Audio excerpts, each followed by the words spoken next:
Bilirsiniz, Nobel dendiğinde hepimizin aklına barış, edebiyat veya bilim alanında o büyük başarıları kutlayan prestijli ödüller gelir, değil mi? Ama aslında bu ismin arkasındaki adamın, yani Alfred Nobel'in hikayesi inanamayacağınız kadar karanlık ve karmaşık. Kelimenin tam anlamıyla vahşi bir canavarı evcilleştirme hikayesi bu. Hadi bu eşsiz incelememize hemen başlayalım ve bu teknik dehanın ardındaki sır perdesini aralayalım. Şimdi kendinizi bir anlığına onun yerine koyun. Yıl 1888. Sabah uyanmışsınız, kahvenizi yudumlarken gazeteyi açıyorsunuz ve bir de bakıyorsunuz ki kendi ölüm ilanınız. Evet, yanlış duymadınız. Gazeteciler aslında Fransa'da ölen ağabeyi Ludwig'le onu karıştırmışlar. Ama ilandaki şu tüyler ürpertici satırlara bir bakın. Ölüm taciri öldü. Her zamankinden daha hızlı ve daha çok insan öldürmenin yollarını bularak zengin olan Doktor Alfred Nobel dün öldü. Düşünsenize, o an Alfred gerçeği tokat gibi yüzünde hissediyor. Dünya onu dahi bir mucit olarak değil, acımasız bir kasap olarak hatırlayacak. Peki bu ölüm taciri gerçekte kimdi? Yani bu acımasız imajın arkasında nasıl biri vardı? Cevap aslında çocukluğunda gizli. Bakın Nobel kendi iç dünyasını anlatırken şöyle diyor. Benimki zavallı bir yarı hayattı ve dünyaya çığlık atarak gelirken şefkatli bir doktor tarafından söndürülmeliydi.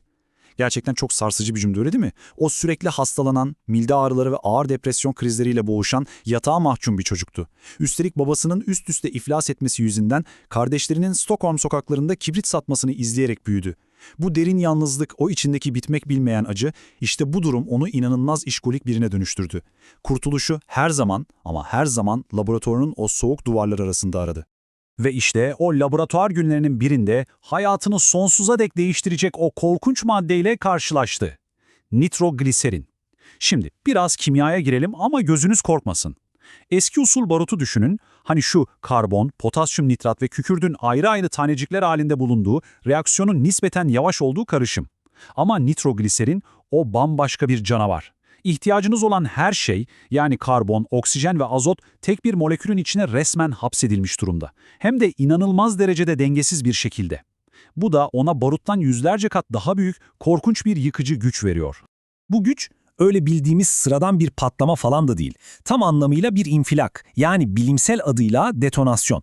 Detonasyon dediğimiz şey, ses hızından bile daha hızlı yayılan bir kimyasal parçalanma dalgası. Peki ne kadar hızlı diye soruyor olabilirsiniz? 100 femtosaniyeden daha kısa bir sürede. Yani sadece gözünüzü kırptığınız o kısacık an var ya, ondan tam 3 trilyon kat daha hızlı. İşte bu kontrol edilemez, ani ve devasa hız Nobel'in hayatına adadığı, dizginlemeye yemin ettiği o vahşi canavarın ta kendisiydi. Fakat bu canavarla oyun oynamanın bedeli maalesef hayal edebileceğinden çok daha ağır oldu. Tarihler 3 Eylül 1864'ü gösteriyordu. Nobel ailesi için kapkara, korkunç bir gün. Stockholm'daki kendi fabrikalarında yaşanan bir kaza sonucunda Alfred'in henüz 21 yaşındaki küçük kardeşi Emil, kelimenin tam anlamıyla paramparça olarak can verdi. Patlama öylesine şiddetliydi ki kurbanların bedenlerini teşhis etmek bile imkansızdı. Bu korkunç trajedi Alfred'in içinde devasa, yıkıcı bir suçluluk duygusu yarattı. Ve tam o gün kardeşinin yasını tutarken kendine sarsılmaz bir söz verdi. Ne pahasına olursa olsun bu patlayıcıyı güvenli hale getirecekti. Peki bu imkansız gibi görünen şeyi nasıl başardı? Nobel'in bu kimyasal canavarı adım adım evcilleştirmesi aslında 3 büyük teknik aşamadan oluşuyor.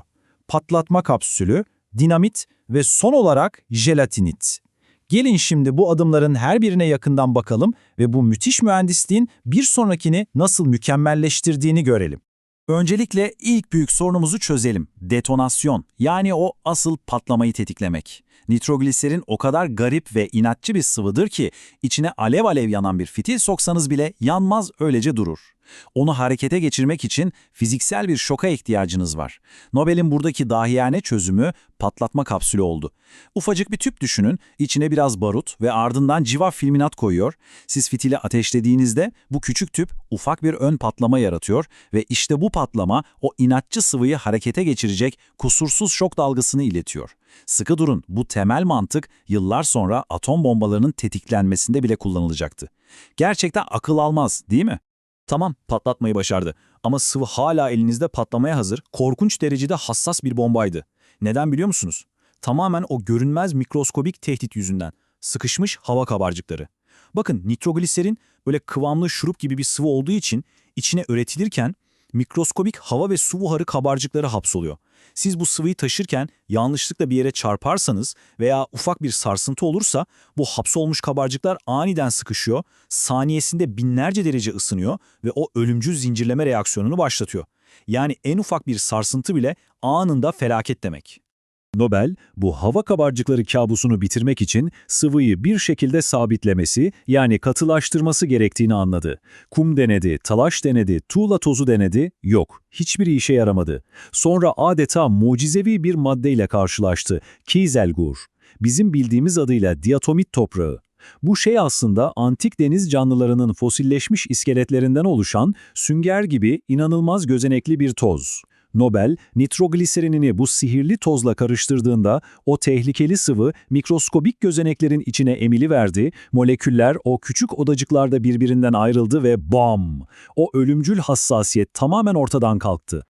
Ve işte böylece tarih yazıldı. 1862'deki o ilk kapsül icadı ve 1864'teki o kalp kırıcı ölümün ardından 1868 yılına geldiğimizde Nobel dinamitin patentini İngiltere'de aldı. Adını Yunanca güç anlamına gelen dinamis kelimesinden alan bu icat, küresel mühendislikte kelimenin tam anlamıyla bir devrim yarattı. Dağlar delindi, devasa tüneller açıldı, okyanusları birleştiren kanallar inşa edildi.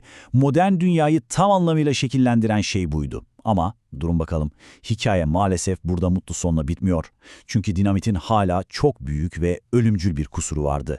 Sorun şuydu, bu mucizevi Kieselguhr toprağı var ya, aslında patlayıcı falan değil. Tamamen etkisiz bir madde. Dinamitin %25'i bu topraktan oluşuyordu. Bu ne demek? O devasa patlama gücünün çeyreği resmen çöpe gidiyor demek. Daha da kötüsü, dinamit neme maruz kaldığında içindeki o ölümcül nitrogliserini dışarı kusuyor, yani deyim yerindeyse terliyordu. Ve tahmin edebileceğiniz gibi bu sızıntılar yine korkunç kazalara yol açıyordu. Çözüm mü? Çözüm yine acı verici, tamamen tesadüfi bir kazayla geldi. Nobel bir gün laboratuvarda parmağını fena halde kestiğinde kanı durdurmak için yarasına nitroselüloz, yani pamuk barutu içeren bir çeşit sıvı bant sürdü. Parmağındaki kanın o sıvıyla nasıl birleştiğini izlerken kafasında bir ampul yandı. Nitrogliserin ile patlayıcı özelliği olan nitroselülozu karıştırmak neden daha önce düşünmemişti ki? Bu çılgın karışımın sonucu ne mi oldu dersiniz? Karşınızda gelignit, namı diğer patlayan jöle. Dünyanın ilk şekil verilebilen, hamur gibi yoğrulabilen patlayıcısı. İçinde o etkisiz topraktan hiç olmadığı için gücünden zerre kadar bir şey kaybetmiyordu. Yani verimi %100'dü. Ve en önemlisi asla ama asla terlemiyordu. Artık tamamen güvenliydi. O gün Alfred Nobel yıllar önce kardeşinin mezarı başında kendine verdiği o sözü nihayet tutmuş, kimyasal canavarı bütünüyle dizginlemeyi başarmıştı. Tabii ki bu muazzam başarı ona hayal edemeyeceği kadar devasa bir servet getirdi. Düşünün, 20 farklı ülkede 90'dan fazla fabrikası olan bir imparatorluk kurdu.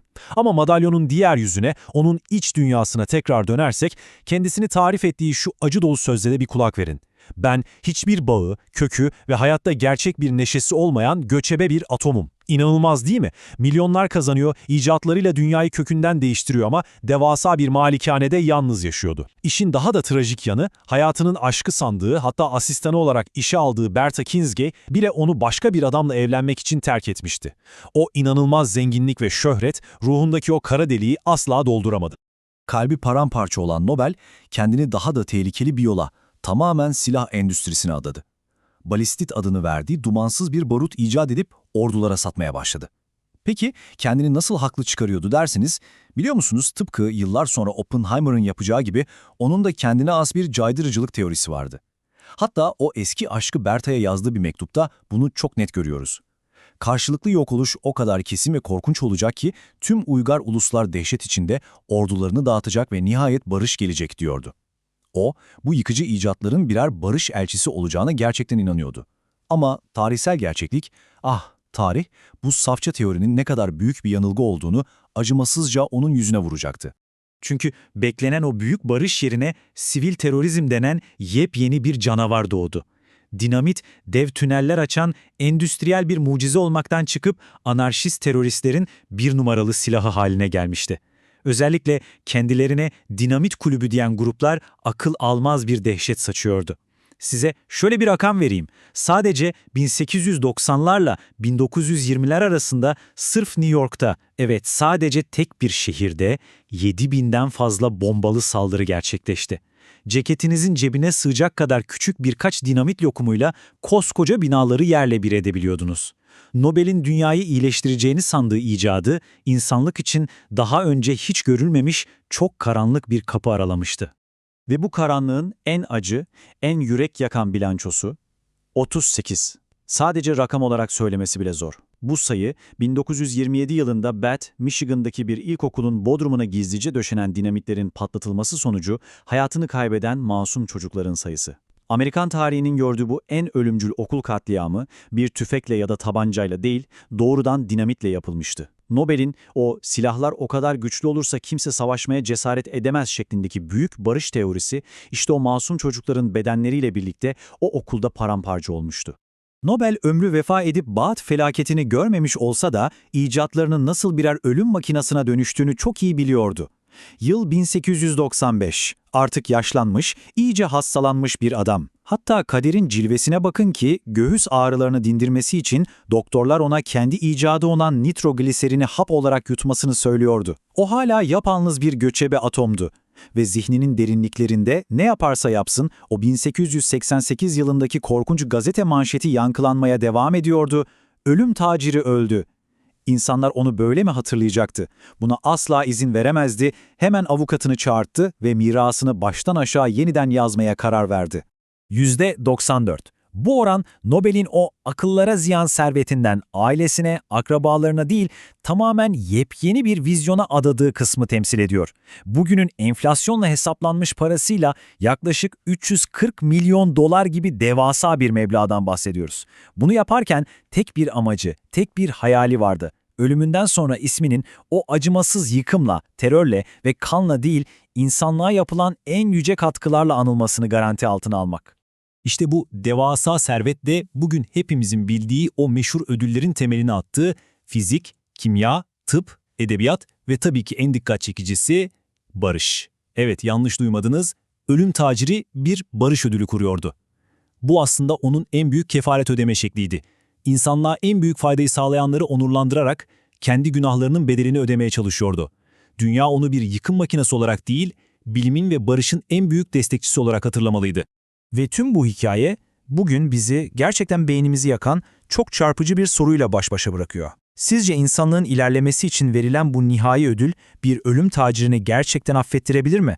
Teraziye koyun. Bir yanda eşi benzeri görülmemiş bir yıkımın ve sivil terörizmin aracı olan dinamit var.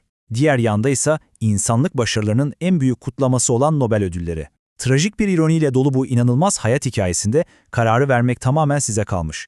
Bugün bu karmaşık deyanın yalnız zihnine girdik, nitrogliserini evcilleştirme mücadelesini ve o keskin ahlaki virajları hep birlikte inceledik. Umarım sizin için de zihin açıcı olmuştur. Bir sonraki derinleme analizimizde görüşmek üzere. Merakla kalın, hoşça kalın.